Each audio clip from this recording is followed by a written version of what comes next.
Hello again, everyone. I am going to read chapter 6 of Jip. Um, this chapter is called All Is Well, and that title comes from the name of a song, the song that Putt sang before. And that song is prevalent, meaning it's heard a lot throughout the book, and especially in the next few chapters. So when I get to the song, I'm going to read it, but at the end of the chapter, I will play Mrs. Dano singing the song, okay, just so you can have a sense of how it sounds too. All right, chapter 6, All is Well. The sheep shearers came and went. Summer had truly begun. Jip hardly had time to think about the stranger's visit, and when he did, it was with some relief that he had so easily rid himself of that sinister shadow. Sinister means evil. And yet there was a niggling tug at the shirt sleeve of his mind. A niggling, it doesn't go away, it just keeps on tugging at the shirt sleeve of his mind. That's some figurative language, huh? To imagine the shirt sleeve, something tugging at your shirt sleeve, but it's the shirt sleeve of his mind. Suppose there was a chance, and the stranger had emphasized it was infinitesimal, which Jip understood to mean hardly any chance at all. Suppose, given that flea bite of a chance, Jip had been too quick to dismiss the stranger.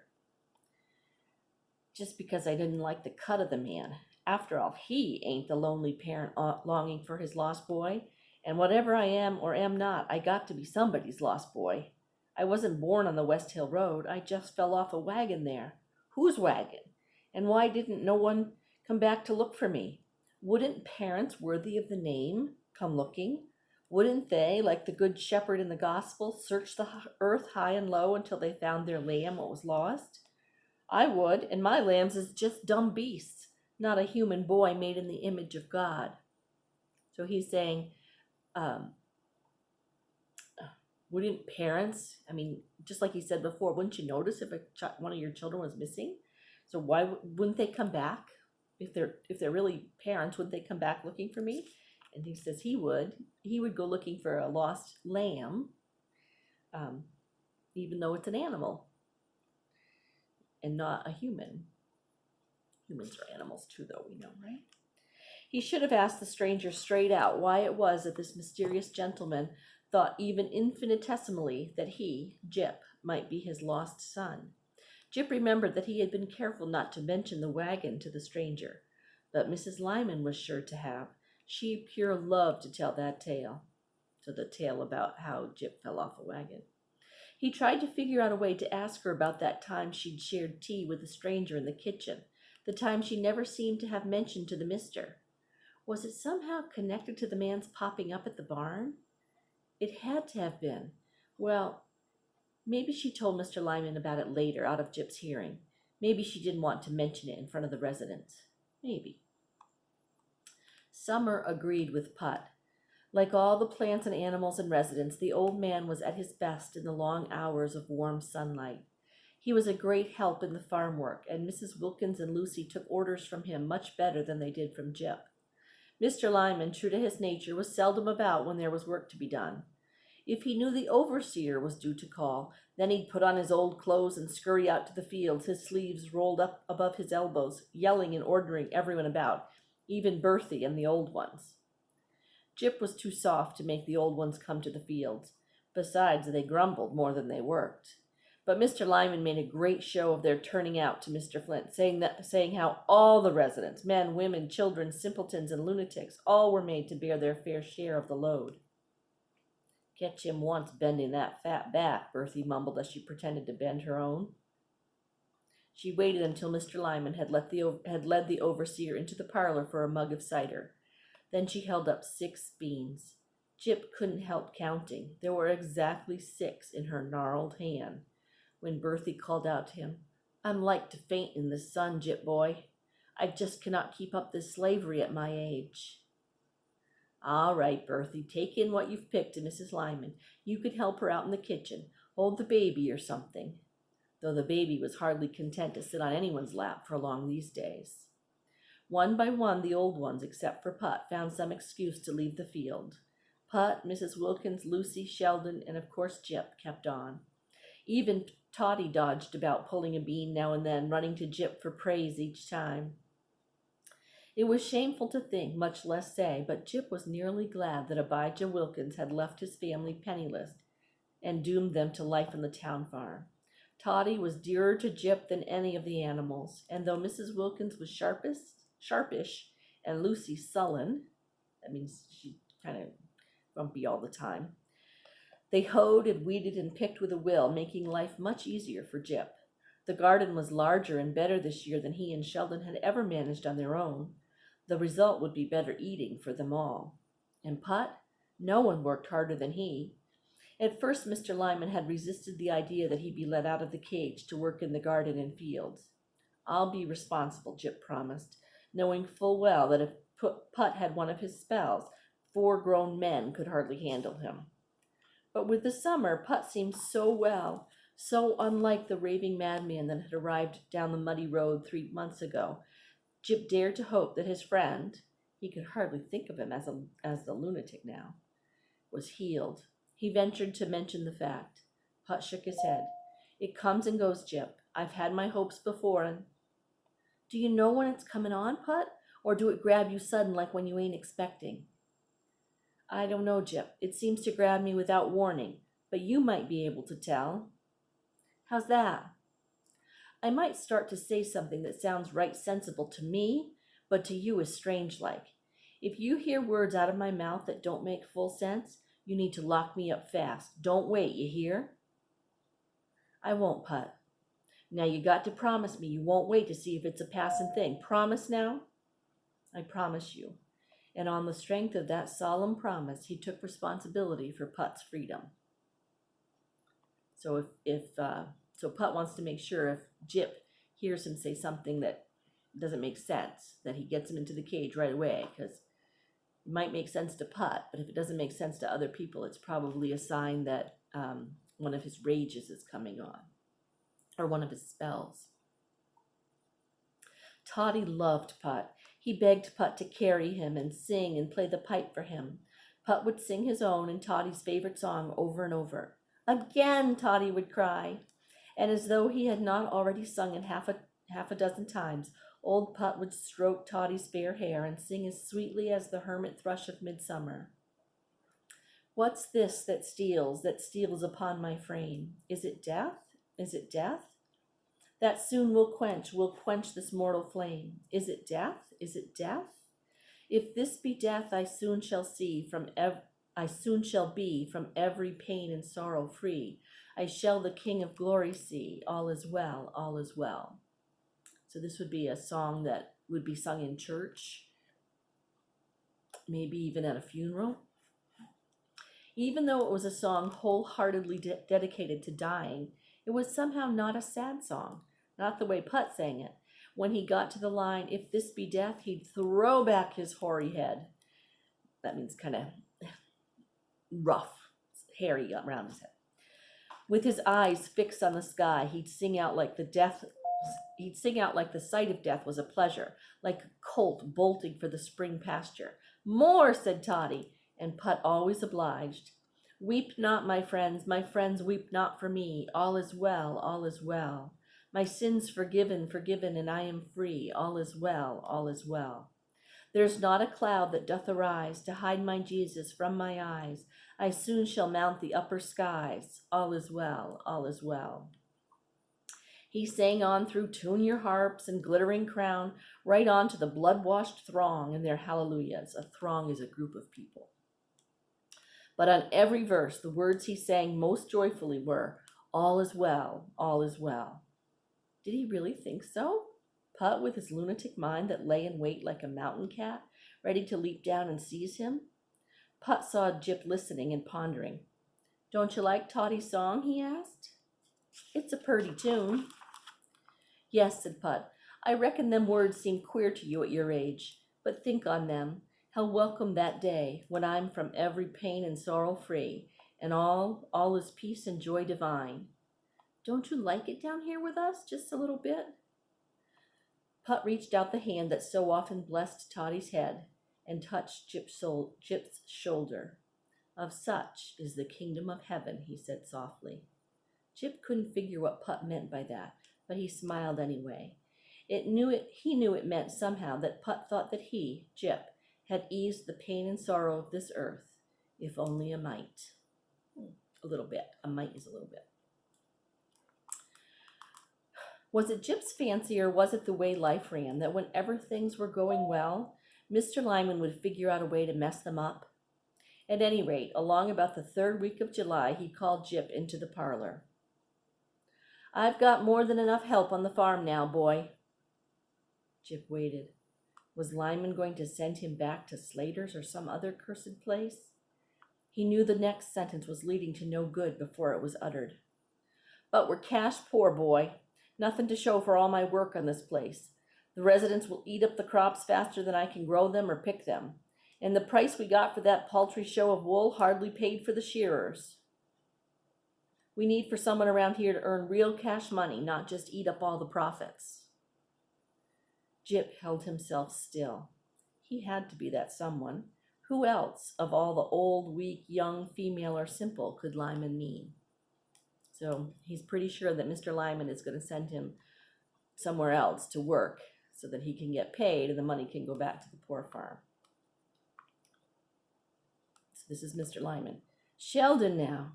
Sheldon? Sheldon had to have a keeper, someone right beside him to tell him every minute what to do the next minute. He's strong as a mule. He can pick up 100-pound sheep without breathing hard. Yes, but I've settled it with Avery. He's agreed to take Sheldon on at the quarry. They won't pay him much at first, but when he gets the hang of it... Sheldon?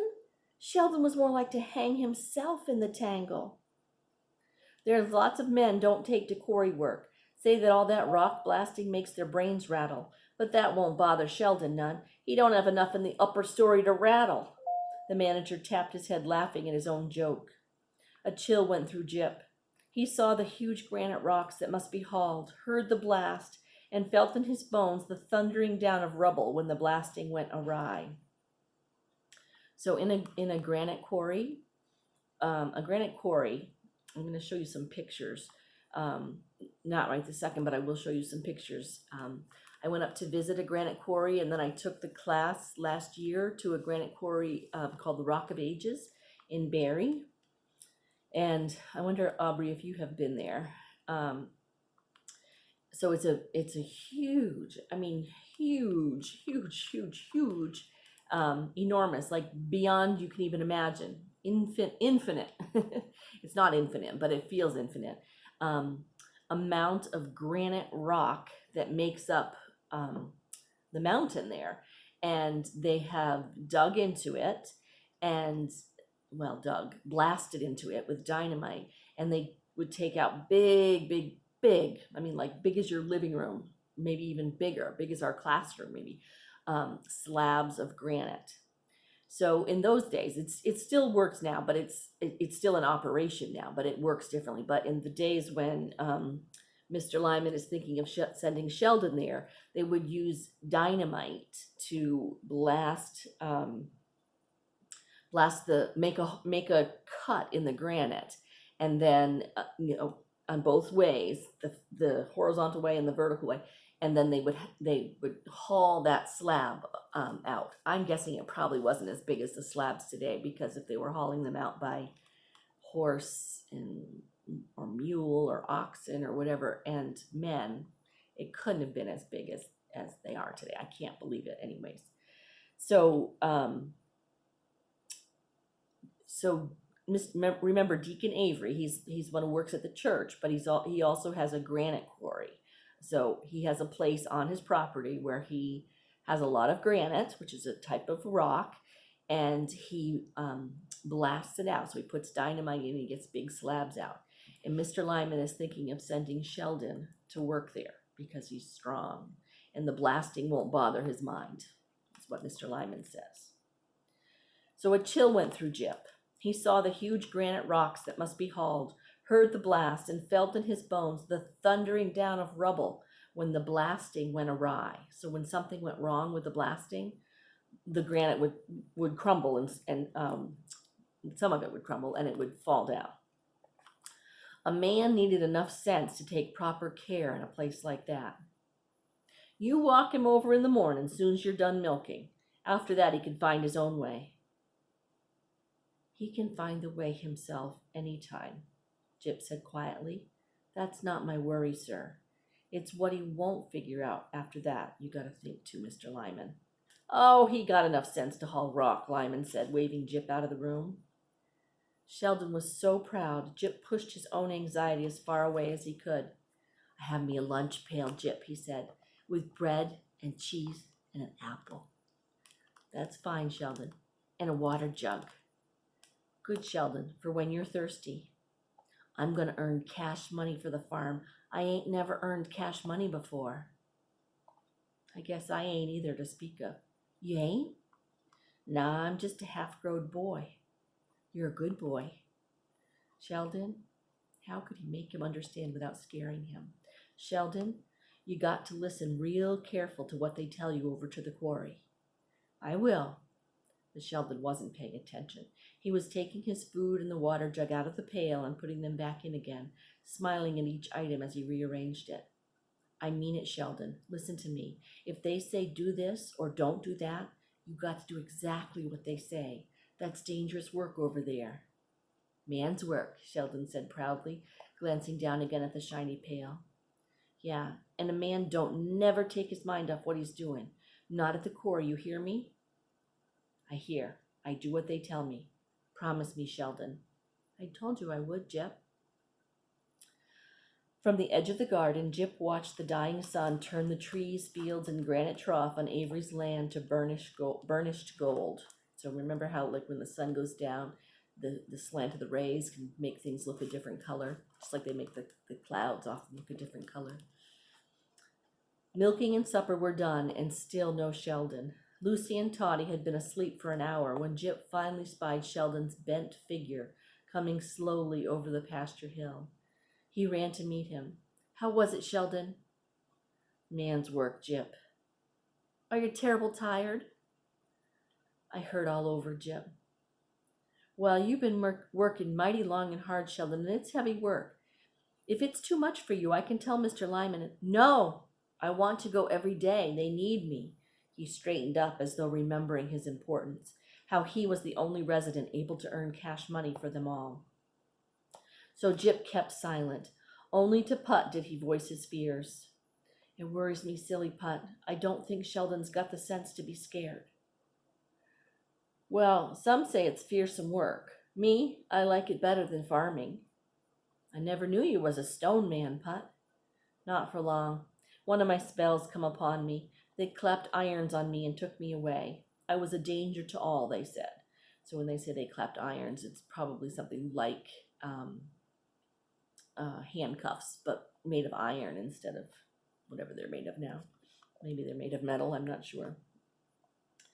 Will Sheldon be a danger to all, you think? Not to all, but perhaps to his poor young self. Jip shivered at the words, but the days went by and Sheldon came home every night at dusk, tired but unfailingly proud. Jip's mind loosened its grip on worry. Sheldon was doing fine. No need for Jip to cluck around him like an anxious mother hen. Later, he couldn't remember when he actually heard and what he imagined.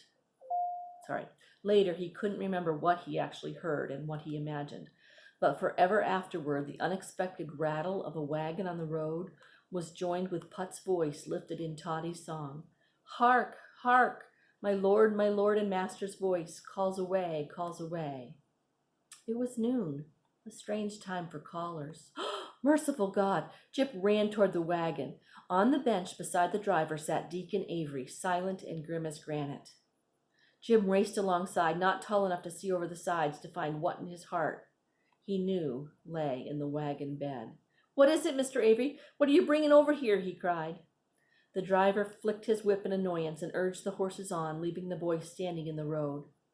As Jip trudged back up to the house, his whole body so heavy he could scarcely make it move, Mr. Lyman came out the door and the deacon began yelling at him. Lyman, come here and look at what you did. What is it, Mr. Avery? Your idiot boy, what's left of him. It's a miracle he killed no more than his own stupid self. You wanted him, Lyman answered hotly. I wouldn't have sent him else. I could hardly spare him. One of my best hands.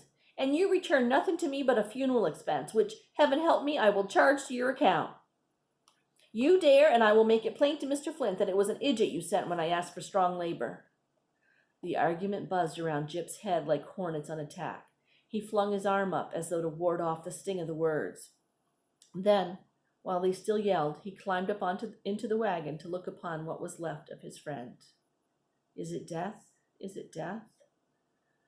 Oh, if he could only believe that poor Sheldon was now from every pain and sorrow free. But it was hard to imagine the saints on high tuning their harps for Sheldon's entrance through the gates of pearl, or Sheldon wearing a glittering crown singing hallelujahs with the blood-washed throng. He threw his warm young body across the piece of canvas that covered the already cold one of his friend, and sobbed as he never had in all his memory.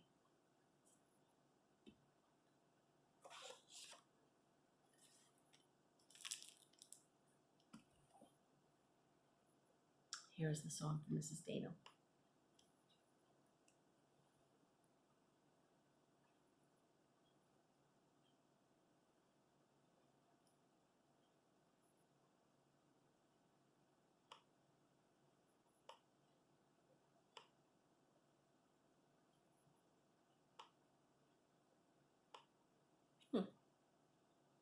Get it to play just a second.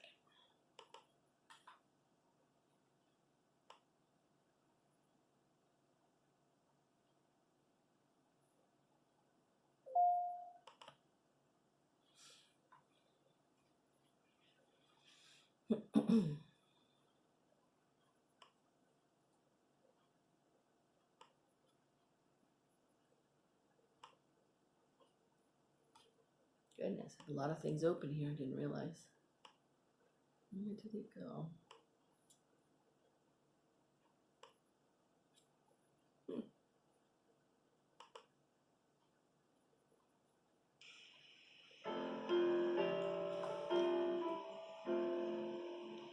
What's this that steals upon my frame? Is it death? Is it death? That soon will quench this mortal flame. Is it death? Is it death? If this be death, I soon shall be from every pain and sorrow free. I shall the King of glory see. All is well, all is well. Weep not, my friends, weep not for me. All is well, all is well. My sins forgiven, and I am free. All is well, all is well.